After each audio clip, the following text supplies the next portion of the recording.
Sir সাগর sir ব্যস্ত আছেন?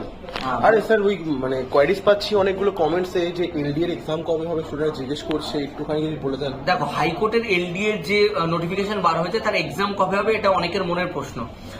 দেখো, এখন কোন রকম কিন্তু বলা হয়নি যে কবে হবে এক্সাম, বাট আমরা প্রেডিক্ট করতে পারি। এই প্রেডিক্টটা কিসের উপর আমরা করতে পারি সেটা হচ্ছে বিগত বছরে কেমন হয়েছিল তার উপরে ডিপেন্ড করে। 2018 সালের ডিসেম্বরে ফর্ম ফিল আপ শুরু হয়েছিল এবং এটা পরীক্ষাটা হয়েছিল মার্চের সময়। তাহলে মোটামুটি ধরে নাও 3-3.5 মাস। তাহলে এই হিসেবে যদি আমরা এখন দেখি, অগাস্টে ফর্ম বার হচ্ছে, 5 থেকে 26 তারিখ পর্যন্ত ফর্ম ফিল আপ।